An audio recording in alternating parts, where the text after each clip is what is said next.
पहिल्या ब्लॉग मध्ये तुम्ही बघितलं असेल आम्ही आलतो रविवारची बैल बघायला नव्हती शर्यत, आपली शर्यत की अजून जमलीच नव्हती. मग खाली इथं भेल जयंतराने घेतली शंख कुल्फी न बघा काय बोलतो. कुल्फी खाऊ नये का काय या कुल्फी नुसती साखरेने गोड केलेली आहे. पहिली लोक आहेत ना मुंबईची बघली ना का रेट वाढवत आहे. 20 वाली 30 रुपयाला दिली आम्हाला.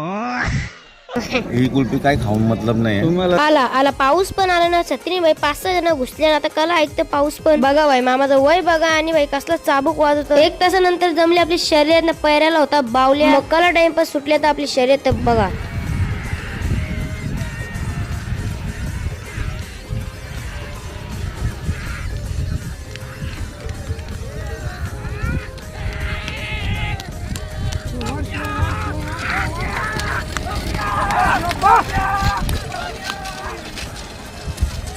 तसंच बघत होतो की हारली की जिंकली. मग ड्रोन मध्ये समजलं बाई सामना झाले. बरं आहे म्हणजे पाकला ना तर बरं सरळ पराला घेता इथून आता काकडी. महेश नाही सांगतो मी दुपार वाजता जेवलोच नव्हतो. आता खाता बोलतो भेल. मग भरलं टेम्पून बैल ना आम्ही पण निघलो घरात जायला. कसं वाटलं आजचा ब्लॉग नक्कीच कमेंट मध्ये सांगा. त्याच्या लाईक करा, युट्यूबला सबस्क्राईब करा, इंस्टाला फॉलो करा. तर चला गाईज बाय बाय.